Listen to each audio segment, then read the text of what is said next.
This is a clinical case video. When you see this symbol flash, hit pause and have a think about the question before moving on. This way, you'll get much more from the video. You're working in a GP practice. A concerned mother brings in her 1-year-old boy. I'm really worried about Joe. He just isn't right. He's kind of sleepy all the time. He always seems tired. He's got an older sister, 2 years older, who was really active at his age. Also, I'm not sure, but I think he's very pale. Other than that, he seems okay. He eats a good amount, and he was sitting and crawling and all the rest of it at the same time as his older sister. I'm worried, and I think there's something really wrong with him. So basically we have a chronically lethargic 1-year-old boy. Pause here and think about the kinds of things that could be wrong with Joe. So there are potentially loads of things that could cause this presentation.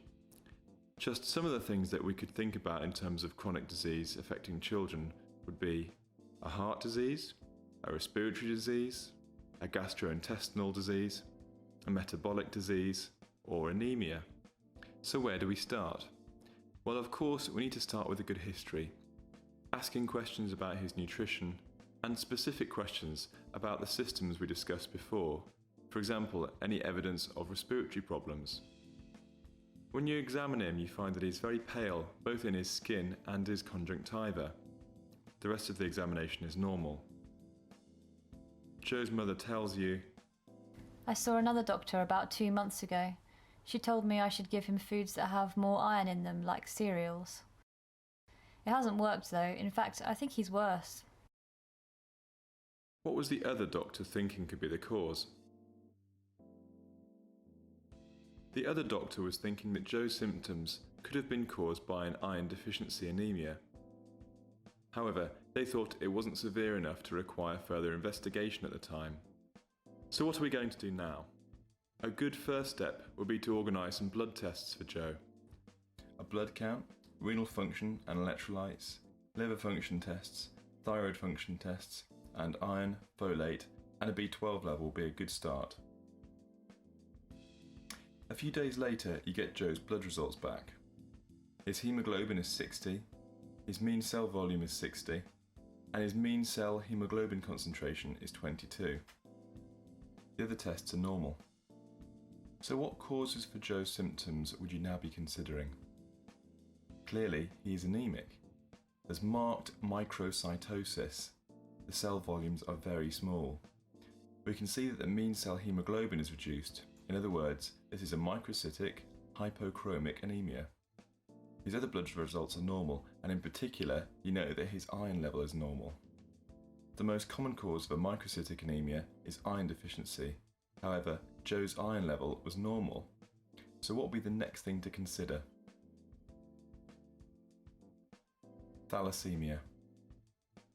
You call Joe's mother back and ask if there's any history of blood disorders in the family. Actually, Joe was adopted by us just after he was born. We don't know any details about his biological family. No clues there then. What tests will help us to diagnose thalassemia? Hemoglobin electrophoresis. Let's just talk very quickly about this test. In protein electrophoresis, a current is passed through a sample on a gel, causing the components of the sample to move from one end of the gel to the other.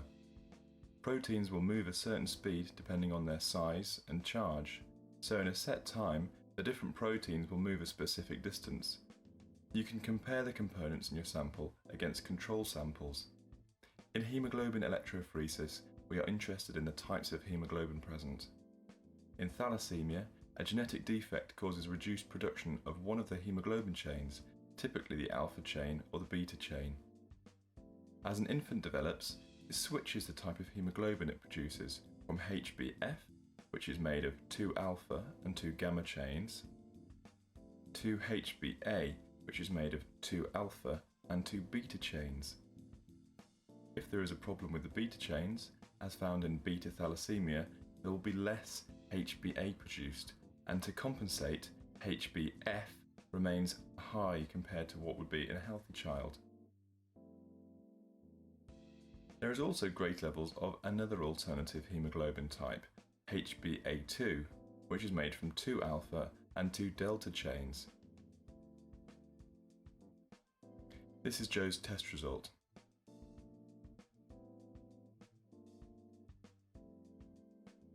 Joe has beta thalassemia.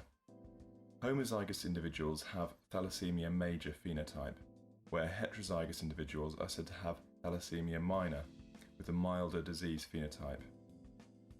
The severity of the disease is reflected on the gel, and as there is very little HbA and lots of HbF, we can say that he has beta thalassemia major. Don't worry, that's all the lab stuff done now. Back in the GP practice, you've called Joe's mother and asked her to come in for a chat.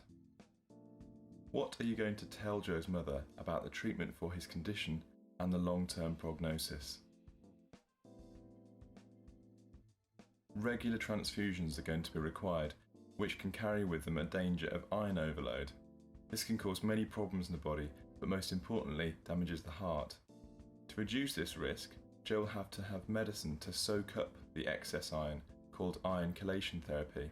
However, some damage will happen anyway, and this will mean that Joe's life expectancy will be reduced.